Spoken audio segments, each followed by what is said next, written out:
In this video, we are going to create an app to solve the problem of epidemiology that we wrote the algorithm in previous video.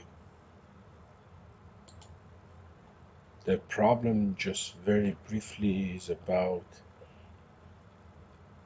when we have n people on day 0 to have a virus, and if we know that our people are going to be infected by every single person which is already infected, we want to know how many days it will take to have p people to be infected.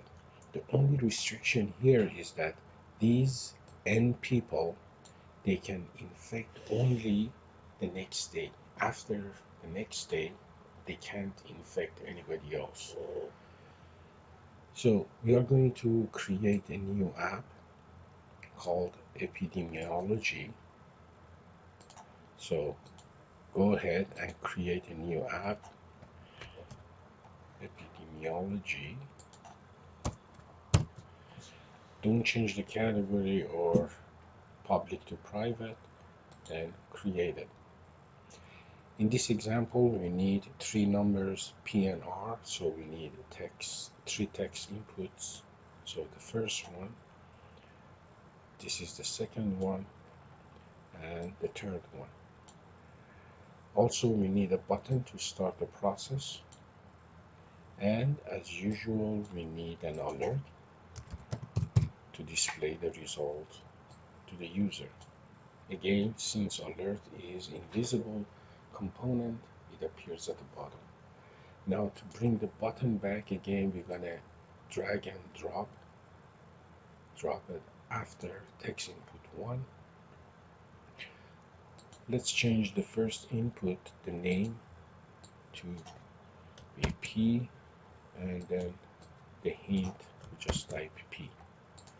The second input box, we are going to take it and change it to N, and the hint to N. And the last text box, we are going to change it to R, and the hint to R. So now these are changed. Now the text on the button, we are going to change it to submit. And the last thing is about the alert. We are going to change the title to epidemiology, and then because we need only one button, I'm going to change the text on the confirm to OK, and the cancel, I'm going to cancel it. So now everything is done with the design of the app. So let's go and create the application. The first thing that we are going to do is that we are going to define all the variables we need. If we look at the algorithm, we can see that we need day and infected and new infections as 3 variables. So we are going to create 3 variables here. One we call days, and we are going to set the initial value to 0. Then we are going to duplicate it, and the second one we are going to call infected, and then the third one we are going to call new infection. So new infection. Now it turns out that the text boxes, when you enter a number in thunkable, they are going to be treated as strings. So we have to change them to numbers, to integers. To do that one, I'm going to introduce a variable for each text box that we have on the screen, meaning P and R. So I'm going to duplicate this one, then this one, then another one. we are going to call the first one P, the next one N, and the next one R. So these are all the variables that we need.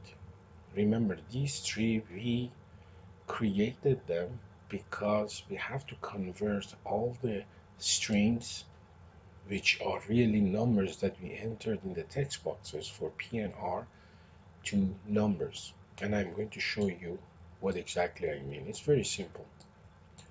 So we are going to start the process when the button is clicked. So I'm going to drag and drop when button is clicked. The first thing I'm going to do is that I'm going to convert all the user entries into integers. So I'm going to click variables and set here, and then I'm going to change, first of all, I'm going to change this one to P, and then I'm going to add a 0 to the value that the user enters in the text box P. So I'm going to go to P and I'm going to get the text from P, and I'm going to add a 0 to it. You may be wondering, why am I doing this one, adding a 0? Apparently in Thunkable, when you do that one, the entry that the user enters as a number in the text box is going to be converted to an integer. So P is going to have the integer of this entry. And I'm going to repeat this one 3 times.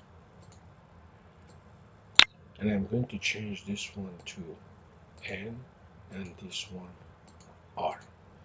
So these are the values, and this one to N and this one to R. These are going to have the values of P and R in the integer format. Now I'm going to start initializing my other variables. The first thing I want to do, I'm going to duplicate this one, change this one to days, and I'm going to set days to be equal to 0. The next thing I'm going to do is I'm going to duplicate this one, and I'm going to set infected to be equal to N. Now, to get N, I'm going to go to variables, and I'm going to say N here.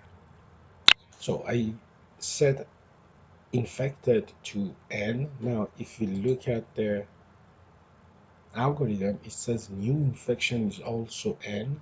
So we are going to go back here, duplicate this one, and change this one to new infection. Now,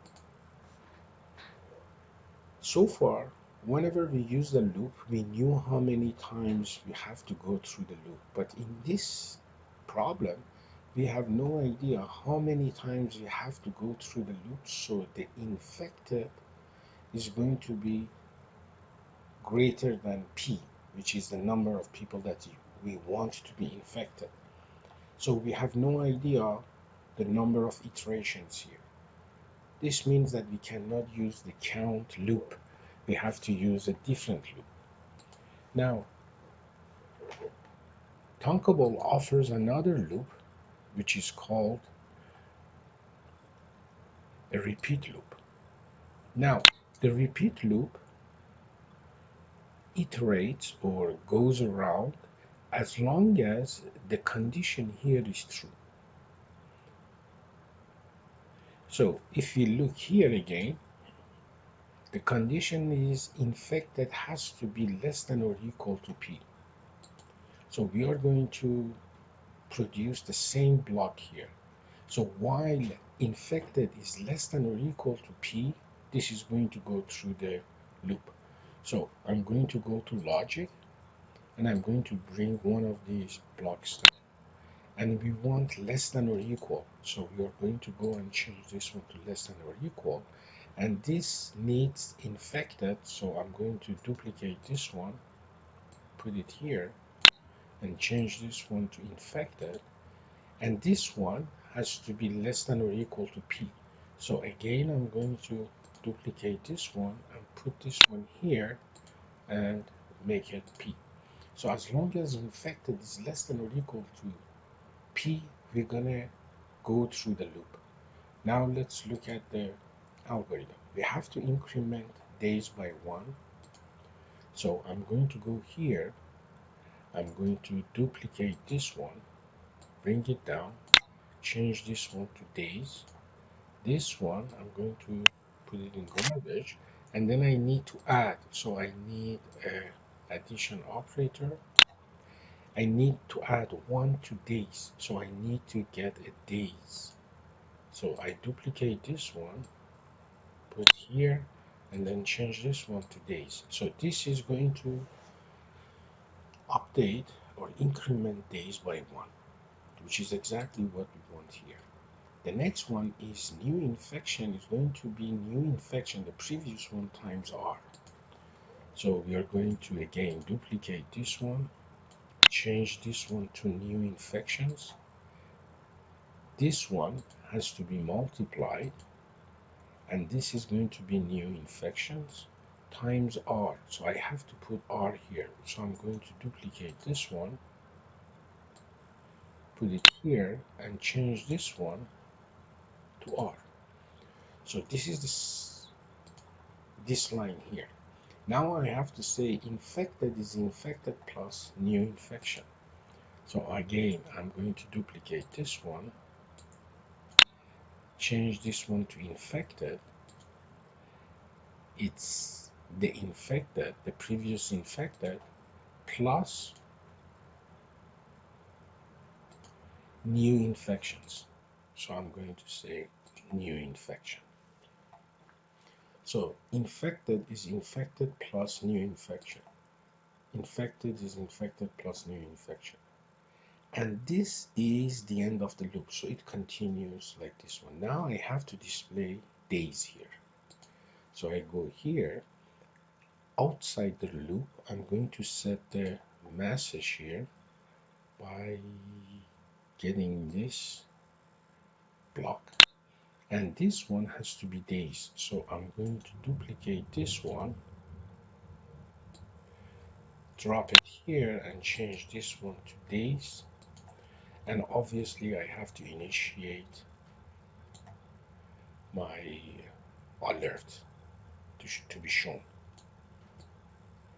So I'm going to put it here, and this is all the code here.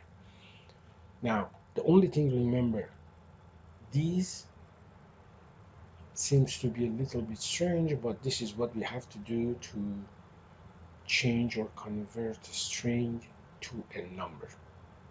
Now, let's go and check the app. If I go to preview, let's try the examples here. Let's try the first example, which is 750.15. So I go here and I type 750.15. The answer is 4. If we go back here, you can see the answer is 4. Now let's try 10 to 1. So if I change this one to 10, 2, and 1, it gives me 5. If we go back here, the answer is 5.